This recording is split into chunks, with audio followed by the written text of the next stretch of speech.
Ecco il vagone deragliato che ha rischiato di provocare un disastro ferroviario questa mattina tra Albaredo e Istrana. Fa parte di un convoglio merci lungo quasi mezzo chilometro che stava transitando da Treviso verso Vicenza. A causa con tutta probabilità di un cedimento strutturale, come si vede uno dei carrelli uscito dai binari.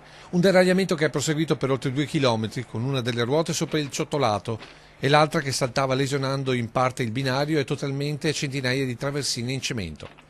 Ma il cedimento ha anche provocato il disallineamento del cassone soprastante, con l'angolo vivo micidiale che verso le 5:30 di questa mattina è impattato con questo locomotore, che sopraggiungeva con un altro convoglio merci verso Treviso.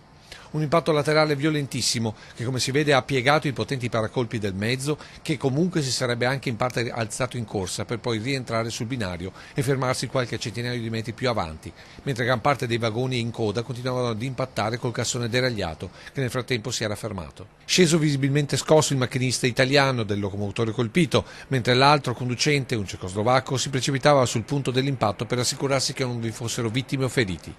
Linea immediatamente disattivata e bloccata in ambo i sensi, con bombieri di Castelfranco, personale Trenitalia e Polfer sul posto per stabilire le cause, programmare i recuperi e quantificare i danni. Io credo che andremo sopra il €1.000.000. Si parla, diciamo, il deragliamento però è stato lungo, nel senso che...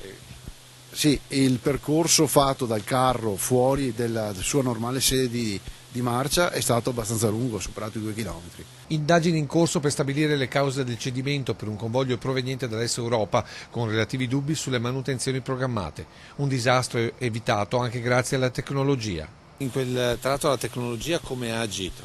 Beh, ha agito perché ha fatto sì che, rompendosi la comodità dell'aria, il treno si è bloccato. Il treno, quello che aveva il carro sporgente, e l'altro, ovviamente, sentendo il rumore delle lamiere che si toccavano, automaticamente ha un sistema di blocco e il macchinista l'ha bloccato. Per il comandante Bortoletto un congedo dal servizio difficile da dimenticare. L'ultimo giorno di lavoro con deragliamento. Sì, purtroppo la fortuna mi assiste.